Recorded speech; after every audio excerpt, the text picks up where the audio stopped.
At 2:19 in the morning, I was standing in a puddle of my own amniotic fluid in a bedroom I had painted myself. I said, "Grant, it's happening." He pulled the comforter up over his shoulder and said, "I have a site walk at 7. Call 911. Then he went back to sleep. Before I tell you the rest, understand one thing. I read receipts for a living, and it would take me 11 more weeks to read his. The humidifier was hissing in the nursery down the hall. I had filled it that afternoon, the way the book said to, 3 weeks before I needed it. The blue light of his phone charger sat on the nightstand like a small, cold eye. The furnace kicked on. The room still smelled like paint, that flat chemical sweetness that never entirely leaves a wall. Out on Larchmont, the garbage truck groaned down the street. That is what I remember. Not fear, inventory. "Grant," louder this time, "my water broke." He opened one eye. "Nora, I heard you."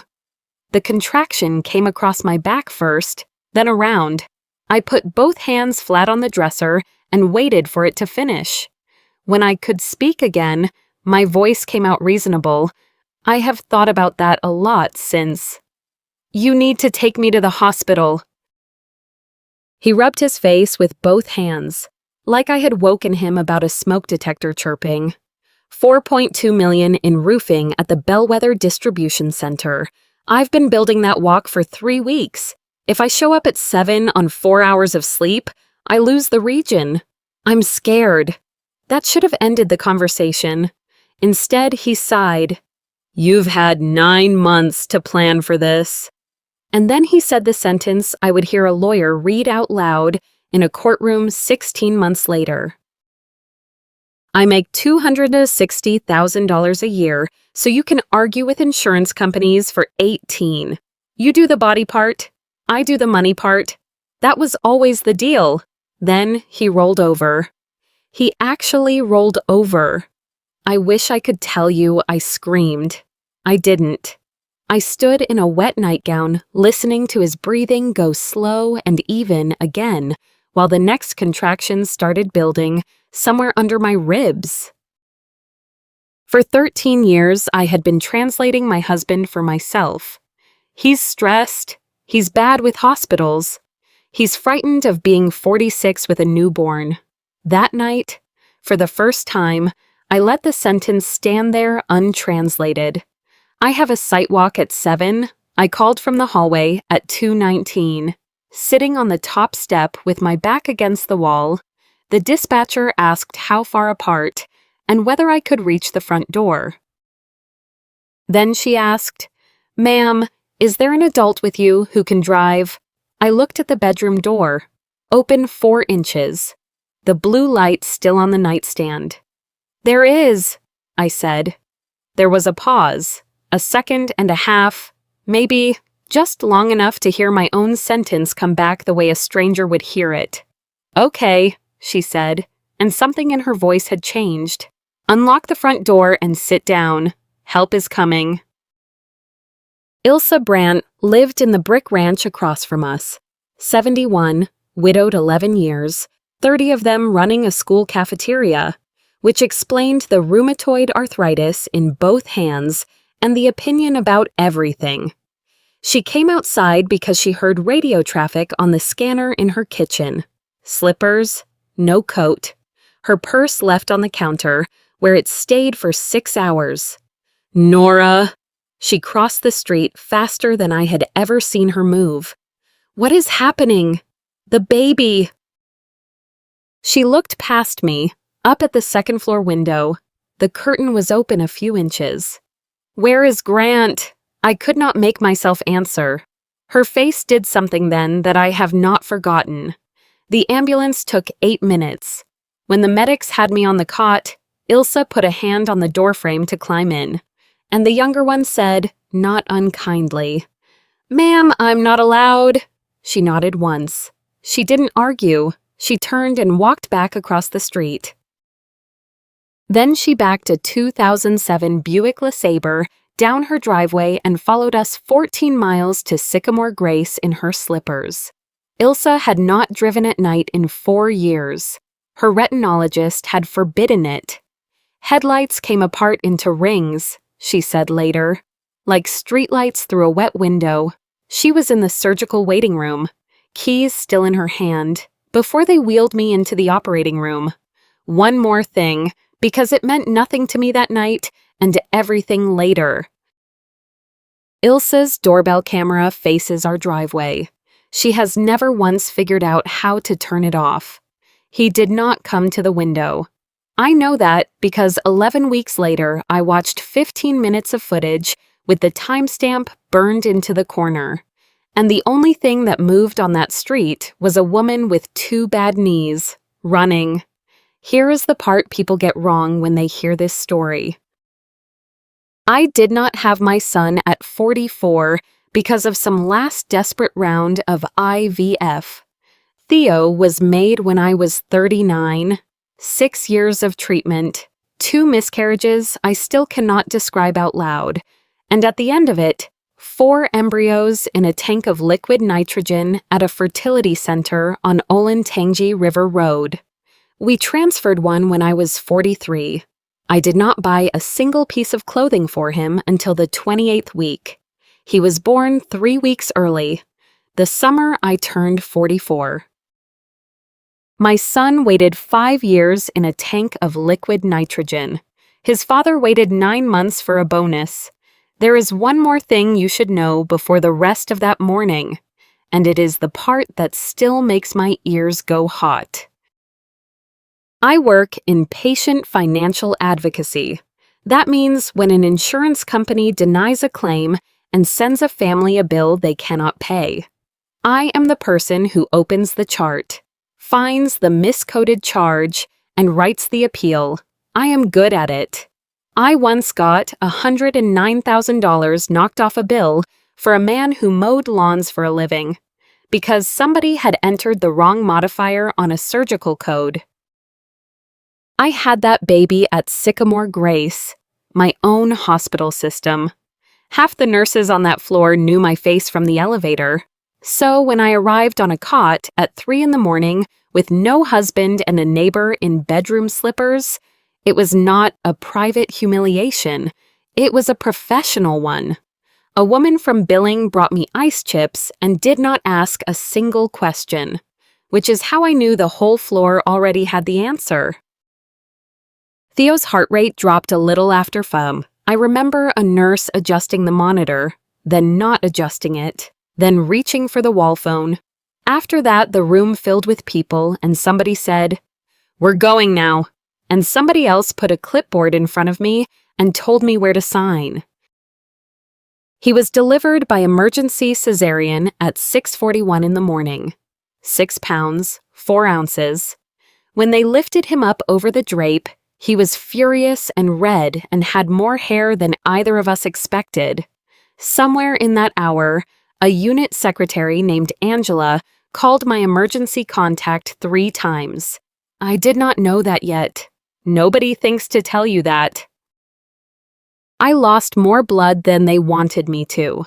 By the time they brought me to recovery, I was shaking under 2 warmed blankets, and Ilsa was asleep in a plastic chair by the window with her car keys still closed in her fist.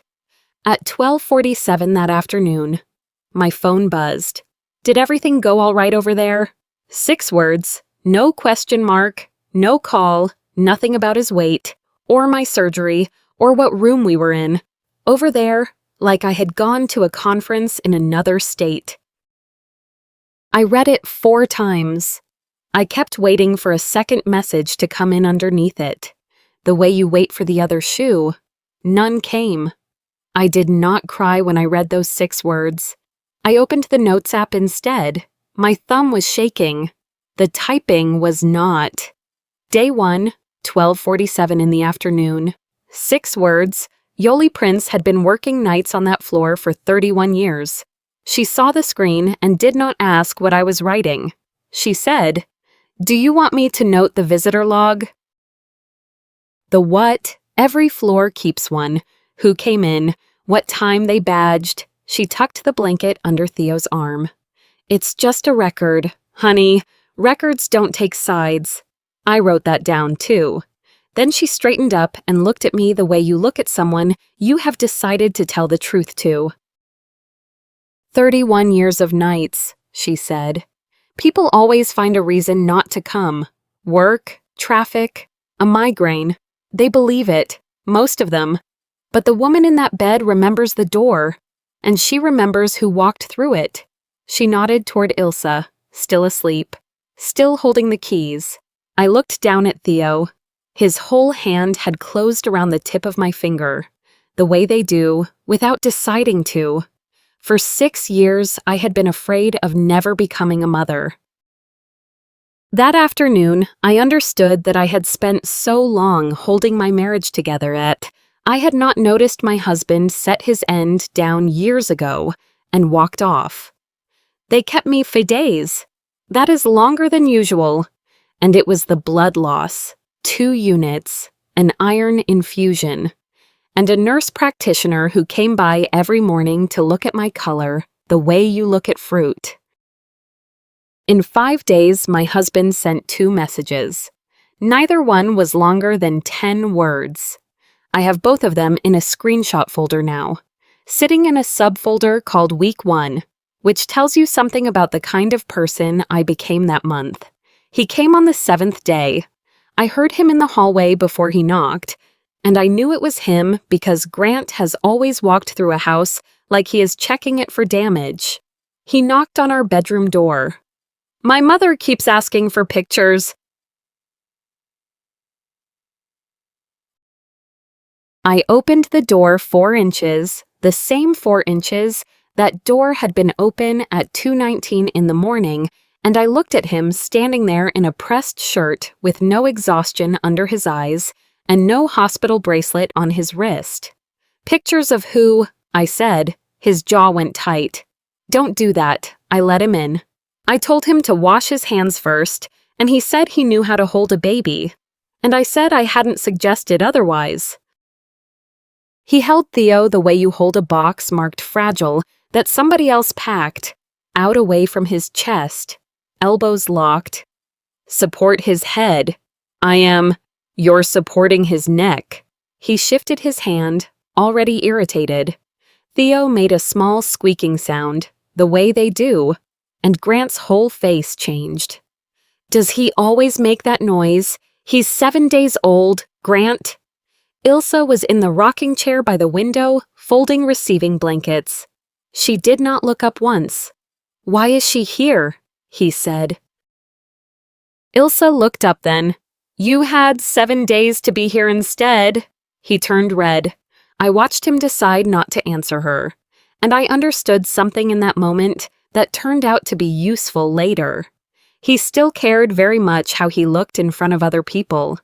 He took out his phone, he took several pictures, and in most of them he angled the screen so that his own face filled half the frame.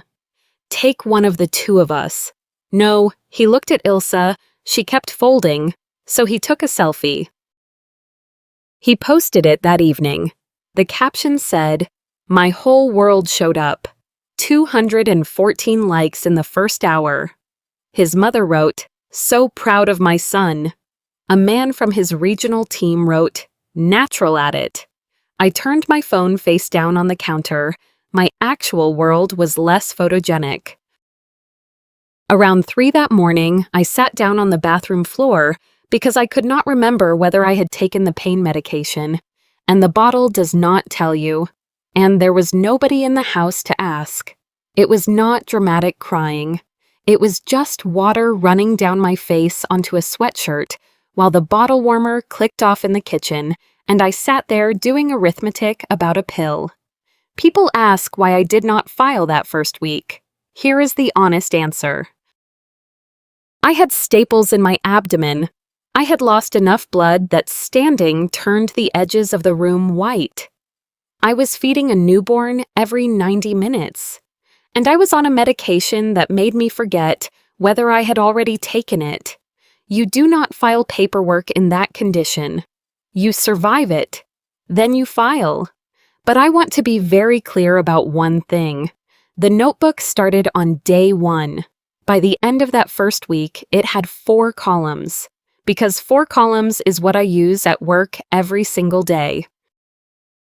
Date, time, statement made, verifiable against what?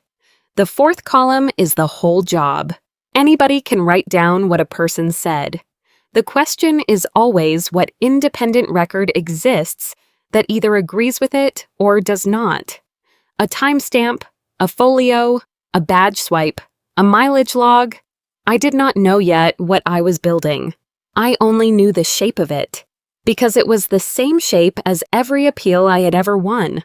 At work, I could spot a miscoded charge on a stranger's bill from across the room. I had been sleeping next to 24 months of them. Theo was 11 weeks old the night the card was declined. I was at the CVS on High Street with a cart holding 2 cans of formula, a box of nursing pads, and my own prescription refill. The girl at the register ran the card twice and then turned the screen toward me, apologetic, the way they do. I called Grant from the parking lot. "Probably a bank glitch," he said. "Use the other one." 20 years of marriage teaches you the sound a person makes when they already know the answer to your question. He said it too fast. And then he asked about the weather. I did not wait for tomorrow. I put Theo down at 9:40 and logged into the accounts at 10. The credit card was $400 under its limit. Restaurants in Cleveland, a steakhouse in Pittsburgh, 3 separate charges in the short north on nights he had told me he was working late in Grove City, 2 hotel folios, and a jewelry store at Easton Town Center, $490, 3 days before Theo was born. I did not cry, and I did not call him. I opened a spreadsheet. I want to be honest about this, because people expect that part of the story to feel like a lightning strike. It did not. It felt like a Tuesday at work. 5 columns, because that is what I build 40 hours a week. Date, vendor, amount, stated location, actual location. The 5th column is where marriages die, not in the accusation, in the reconciliation. By 11:30, I had 90 days lined up, and the first thing that would not reconcile was a weekend in March. Grant had told me he was in Louisville with a distributor. He had come home with a bourbon barrel candle from the airport shop. The folio was a Marriott in downtown Cleveland. Louisville is south. Cleveland is north. There is no version of a man where he is in both. At 12:18 in the morning, the old family iPad lit up on the kitchen counter. We had bought it years earlier on the joint card. It had lived on that counter for 2 years. Mostly playing recipe videos. It was still signed into an account he had clearly forgotten about, and a message came up on the lock screen where anybody standing in that kitchen would see it. It was from a name I did not recognize. Delia Marsh. Once the baby's here, she'll be too wrecked to look at anything. I stood there for a while, then I opened the thread, because it was already open. Hotel confirmations, a photograph of a bracelet on a wrist that was not mine. 2 years of small complaints about me, the kind of complaints a man makes when he needs a woman to agree that his life is unfair. And then, from the previous November, the message that ended my marriage, she's not going anywhere. She spent 6 years and $40,000 getting that baby. I read it 3 times. He had not only cheated, he had done the math on my hope. He had looked at 6 years of injections and 2 miscarriages and a tank of liquid nitrogen and calculated that the thing I wanted most in the world would function as a set of restraints. Here is what I felt. Sitting alone in a dark kitchen with a monitor hissing beside me. Not heartbreak, recognition. I have opened hundreds of files that look exactly like this one. Somebody constructs a version of events, writes it down in an official-looking place, and proceeds on the assumption that the person it happens to will be too exhausted, too sick, or too frightened to check. That is not a marriage problem. That is a documentation problem. And documentation is the only thing in this world I have ever been genuinely good at. I called Corinne Adeyemi's office at 6:40 the next morning, sitting on the laundry room floor between the dryer and a basket of Theo's sleepers, with the door shut so the sound would not carry. The answering service picked up. A woman asked what the call was regarding. "I don't want a war," I said. My voice did not hold. "I want my son to grow up without learning that love means accepting whatever is done to you." There was a pause, and then she said, very kindly, that Ms. Adeyemi had an opening on Thursday. I have read thousands of documents where somebody wrote down a lie and assumed nobody would ever check. I had just never been the file. Corinne Adeyemi's office sat in a low brick building north of Columbus, across from a bakery that made the whole block smell like cardamom. There were no towering shelves of law books. There were family photographs, labeled files, and a rocking chair tucked into the corner by the window. "You're welcome to stop whenever he needs you," she said, and I nearly came apart over a sentence that simple. She was 61. She read my binder for 11 minutes without saying anything. Then she set it down. "Nora, I need to separate two things for you: what Grant did as a husband and what this court is permitted to care about. They're different, frequently. Ohio is a no-fault state. He will not lose his son because he slept with somebody. A judge is not going to punish him for the affair." I felt the floor tilt. "That isn't satisfying," Corinne said, "but it is predictable, and predictable is what we can work with." She held up one finger. "Second thing, and this one matters more. You do not get to use Theo as a lever. Not once. Every request we make must have a reason that starts with him and ends with him. If Grant wants photographs, that is reasonable. If Grant wants an overnight with a 4-month-old he has never fed, that is not. The difference has to be about the child, never about the man." Then she asked about the iPad, and she asked before she asked about anything else. "Whose name is that device in?" "Both of ours. We bought it on the joint card. Where does it live?" "The kitchen counter, for 2 years. "Did you enter his passcode?" "No, it came up on the lock screen." Corinne nodded once. "Good. If you had unlocked his phone, I would have told you to burn all of it and start over."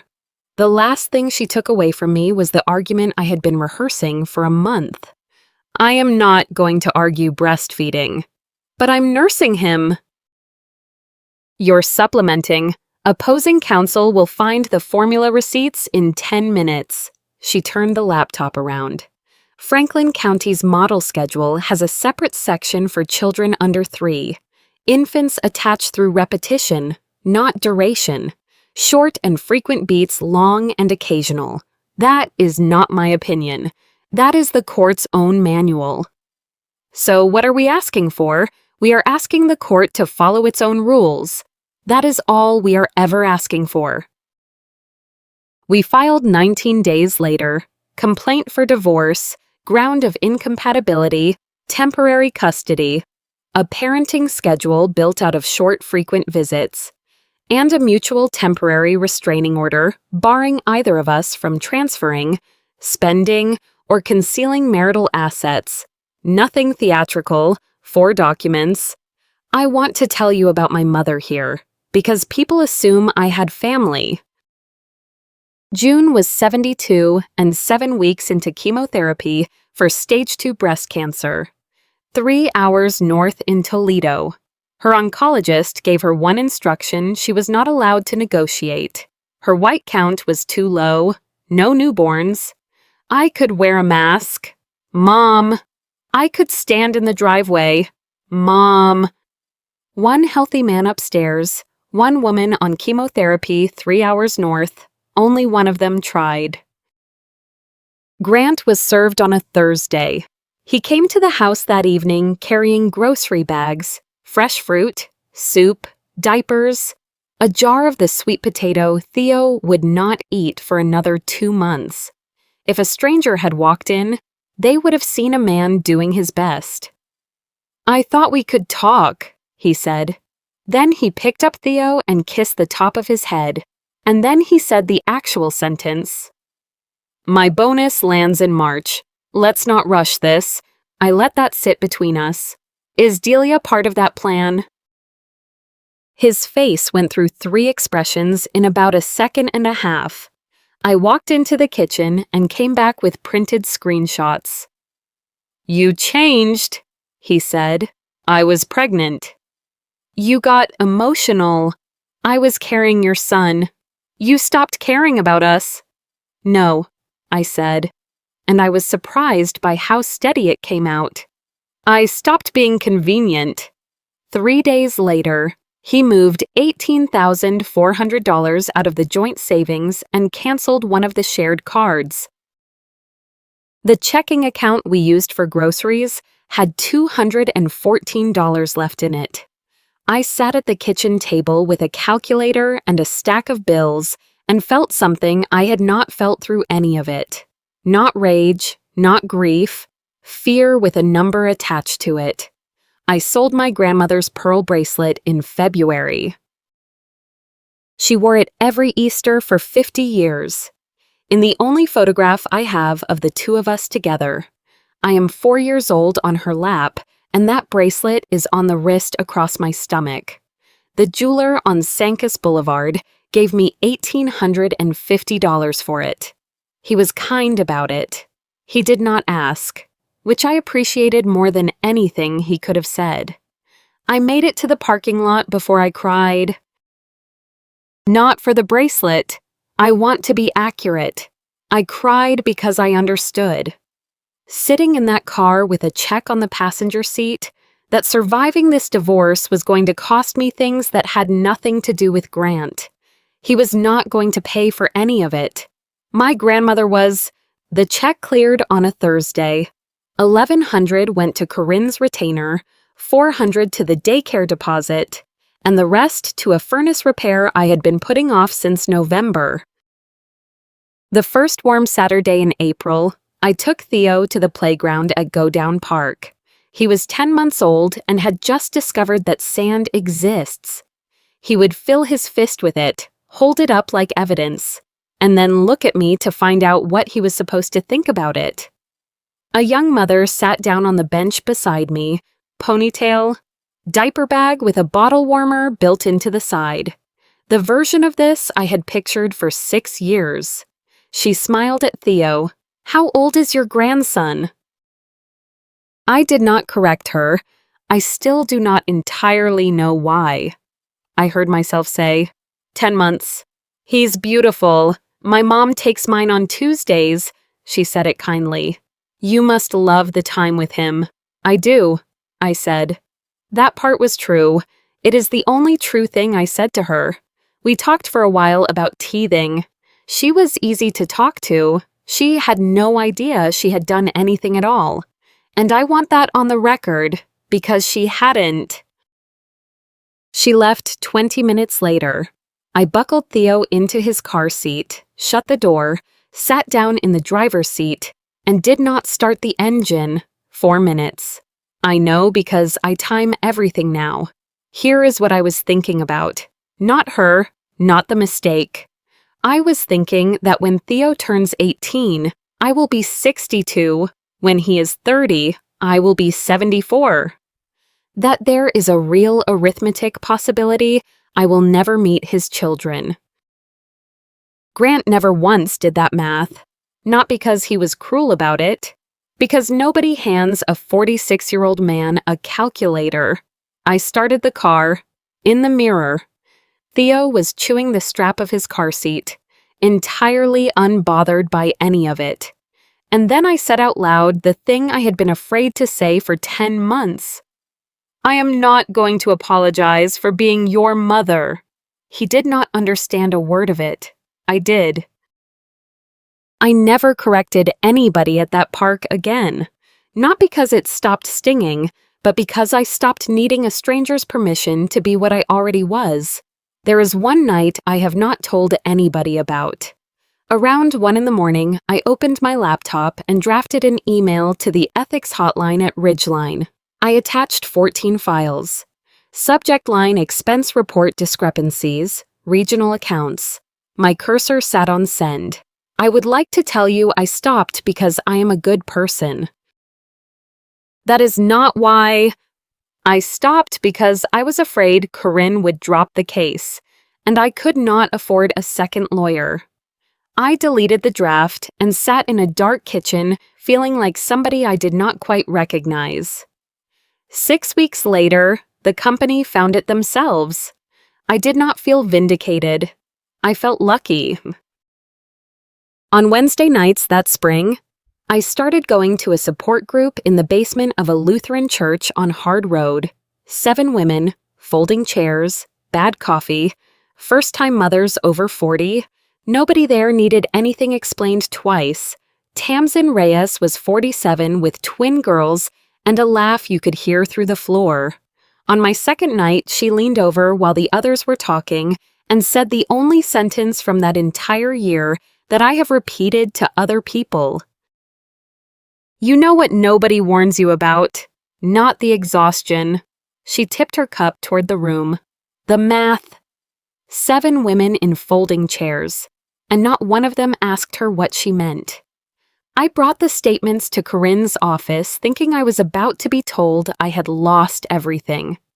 She did not look worried. She read 2 dates, then turned to the docket and compared them against the service date. Nora, look at these 2 dates. He took the money. No, she slid the page across the desk. He took the money 3 days after the court told him he could not. I sat there while that rearranged itself in my head. 31 years of this work taught me one thing, she said. People are not caught for what they do in front of a judge. They are caught for what they do when they think nobody is looking at the calendar. She filed a motion to show cause the following Monday. No speeches, no adjectives, a cover page, the restraining order, and a bank statement with 2 dates circled. Will I get it back? Some, not fast. She capped her pen. But he will write every one of those checks with his own hand. That is the part he will remember. Now I have to tell you about the most boring document in this entire story, because it is the one that ended my husband's career. Ohio calculates child support and spousal support on gross income. Not salary, gross. That includes allowances and reimbursements to the extent they cover ordinary personal living expenses. If a company is paying a man's hotels and dinners, some of that is income, and the court is entitled to see it. So Corinne sent a subpoena dutis tecum to Human Resources at Ridgeline Building Products requesting payroll records, commission statements, bonus schedules, benefits, and 24 months of expense reimbursements. The person who pulled that file was a 39-year-old accounts payable analyst named Wendell Boyce. He had never met me. He has still never met me. He was answering a subpoena on a Tuesday afternoon because that is what accounts payable does when a subpoena arrives. He printed 24 months of expense reports, and on page 9 he found a Marriott folio in Cleveland dated the same weekend as a mileage claim for a job site in Louisville, Kentucky. Wendell Boyce did not care about my marriage. He cared that a man could not be in 2 states at once. He flagged it and sent it up. I want to be precise here, because this is the part people get wrong when they hear the story. I never reported my husband. I asked how much he made. Around the same time, the court appointed a guardian ad litem. Her name was Priya Raghunathan, and her job was not to represent me or Grant. Her job was to represent Theo, and she did it by driving to both of our homes and writing down what she found. She came to Grant's apartment in Dublin at 4 in the afternoon. She asked him 6 questions. Who is Theo's pediatrician? What practice? Does he have any allergies? What size diaper is he in? When does he nap? Who is the second emergency contact on his file? He answered one. Priya did not react. She did not correct him. She did not sigh. She did not look up. She wrote, I have thought about that a great deal since. Not the failure, the calmness. There is nothing in this world more frightening than a professional who is not surprised by you. Her report was 16 pages. It arrived at the court 3 weeks later. A week after that, Grant came to my apartment without calling. It was 6:10. Theo had sweet potato on both cheeks. He wanted to take him. It was a Tuesday. His time was Saturday. Where's his car seat? I asked. He looked back toward the lot. I figured I'd use yours. He told me he would call the police. I said, Go ahead. Sergeant Walt Prosser and Officer Trey Nakamura arrived 12 minutes later. I invited them in. Everything was already in a blue accordion folder on the counter. Because Corinne had told me it would be, Prosser read the temporary order, folded it closed, and said one sentence to Grant. Sir, there's an order. You'll want to call your attorney. Then he wrote an incident report. Number WP D25 1147, no drama, 4 minutes, a form nobody reads. It became Exhibit 11. You planned this, Grant said after they left. No, I filed it. The hearing was held at the Franklin County Court of Common Pleas, Division of Domestic Relations, on a Thursday morning in June. Theo was 11 months old. Ilsa had him for the day. Grant arrived in a charcoal suit newer than anything he had bought in 13 years of marriage. His mother, Adele, sat in the second row with her purse in her lap, and Delia Marsh was there. I turned around twice to be sure of it. She sat near the aisle with her coat still on, looking at nobody. Corinne leaned toward me without moving her head. Stay in your chair, Grant's attorney went first. He described a hard-working father with a demanding regional territory, whose availability had been temporarily limited after his son's birth. Then he said the mother had become emotionally unstable after childbirth and had built an unreasonable barrier between a father and his child. I felt my jaw go tight. Corinne touched 2 fingers to my forearm. Not yet. When it was our turn, she stood, and she did not raise her voice once. She entered documents the way you read a packing list.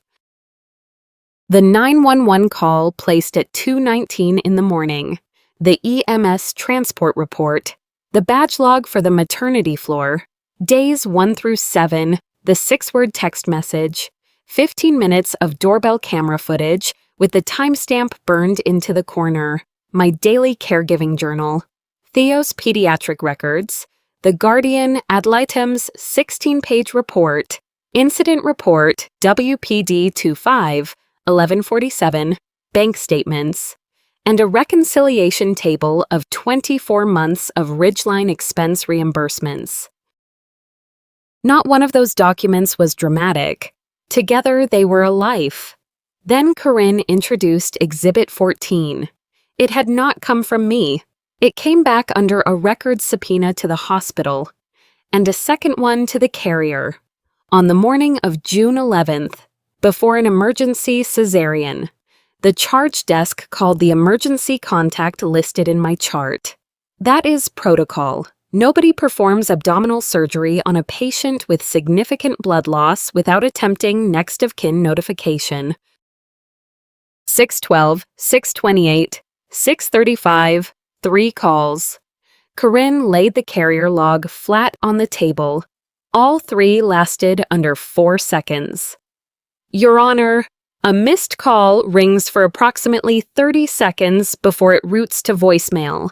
A call that terminates in 3 seconds has been declined. The room went very quiet. I had spent 11 months believing my husband slept through the worst morning of my life.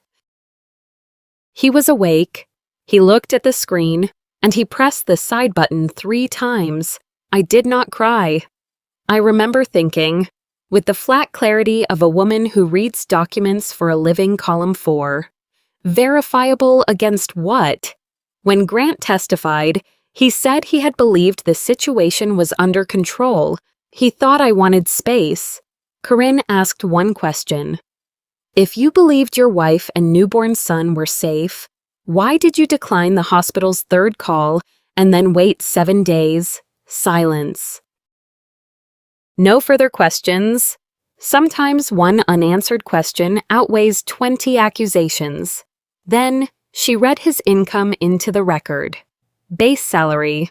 Commission, the bonus he had told me to wait for. Then she read the amount his employer had determined was owed back. The 2 numbers were $41,000 apart. He told me once that he did the money part. He had been billing the money part to somebody else. During the recess, Grant's phone rang in the hallway. He came back 5 minutes later with his face so changed that even Adele noticed. Ridgeline had closed its internal audit. Dozens of expense reports across 22 months carried false business justifications, company vehicle, corporate card, and management responsibilities suspended. Effective immediately. Delia Marsh stood up.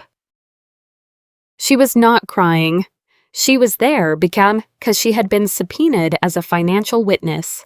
Her name was on 2 of the 6 hotel folios, and I watched her arrive at it in real time. He had falsified the dinners with her too. Her name was in that audit file, sitting in a folder in an office she still had to walk into on Monday. She picked up her purse and walked out without saying a word. Adele asked her son one question. "Did you use the company's money?" The silence answered her. Judge Loretta Ambrose returned with the order. Primary residential parent, the mother. Parenting time for the father on the short and frequent schedule for children under 3. Expandable on demonstrated consistency. Motion to show cause granted. $18,400 restored to a court escrow account. A distributive award under Ohio. Revised Code Section 3105.171. Subsection E4, Financial Misconduct, reimbursing me half of the marital funds spent on Delia Marsh. Attorney fees of $5,100. Assessed to Grant, infant care and co-parenting classes required before any request for overnights. All communication through a court-monitored parenting application. Then, Judge Ambrose looked over her glasses and said one sentence to my husband. "Mr. Whitfield, the restraining order was 4 pages. Did you read any of them?" Nobody clapped. Nobody cried. Real justice almost never sounds like anything. The divorce was final 16 months after Theo was born. Nobody put handcuffs on Grant. Real life almost never does. The man everybody wanted to sit near at district meetings became a former employee filling out applications. 6 months later, a sales job in Grove City, lower salary, no car, no expense account, 1 handwritten check a month. My own life did not get easier. It got mine. I sold the Highlander for a used CRV with 104,000 miles. The first morning I left Theo at daycare, I cried the whole way to work. Not because I distrusted the teachers, because he could not yet tell me how it went.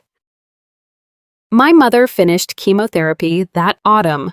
She had met Theo at 4 months old, in a mask, holding him 11 minutes before she had to sit down. When her counts came back, she drove from Toledo with a cane and read picture books while he crawled circles around her. I apologized for not taking care of her. She laughed at me. Getting older doesn't mean we stop helping each other. It just means we help slower. Ilse's arthritis was worse that winter. She could not get down onto the floor, so Theo crawled to her instead, crackers in one cardigan pocket, board books in the other. 3 months after I sold the house, she sold the brick ranch she had lived in for 34 years and rented the apartment beside mine. One reason: my knees hate stairs, and I hate driving 20 minutes to see whether that boy is fine. Grant surprised me too. Not immediately. The first visits were bad. He forgot diapers. He packed bottles with no instructions. But the classes the court required took something out of him, and what replaced it was better. He started asking real questions. What does this rash look like? Does he rub his left ear when tired? For the first time, the questions were not about looking like a father. They were about becoming one. Trust did not come back. Hostility thinned into clear boundaries and a shared calendar. For Theo's first birthday, I reserved the children's room at the Worthington Library. Animal balloons, a Costco sheet cake, juice boxes, Tamsin and the twins, 3 women from the Wednesday group, my mother, Ilsa. Yoli Prince came after a night shift, still holding the invitation I mailed months earlier. Grant arrived exactly on time. Not early, not late. He brought a wooden shape sorter in a paper bag. Something Theo would use. He knelt on the carpet and helped him fit the square block into the square hole, patiently. For a long time. No camera, no selfie. A woman from the library's story hour leaned over. "Your grandson is adorable," Ilsa answered before I could. "That's her son. I'm the grandmother." She was not related to either of us. Nobody at that table corrected her. Grant asked to talk in the hallway before he left. I wasn't tired that night. I was selfish. I told myself the work was how I took care of you, and I kept believing there would be another chance. I let the silence sit. "I don't spend my days hating you anymore," I said. "But the woman who stood beside that bed asking you to wake up, she doesn't live here." "I know. I don't expect it back." "It isn't a matter of expecting. It's a matter of it being gone." Later, cleaning up, I said, "Ilsa, I don't know how to thank you for this year." She kept her eyes on Theo and straightened his sock. "In 1979, I had a boy. He lived 4 days. You thought I was helping you." That was the whole conversation. She never brought it up again. And neither did I. I used to think love was measured in promises. It is not. It is measured in who is standing in your driveway at 2:19 in the morning, in bedroom slippers, backing a Buick onto a dark street she has not driven in 4 years. Grant spent a long time learning that. So did I. If this story brought somebody to mind, the one who crossed the street or answered before dawn, tell them while you still can. Those ordinary acts are the ones that carry us farthest. And I want to ask you something. In your life, was it a promise that held? Or was it somebody showing up? Tell me in the comments. I read them. And I mean that. If stories like this are what you want more of, subscribe so the next one finds you. There is a woman in the next story who kept every receipt for 11 years, and you'll like what she does with them.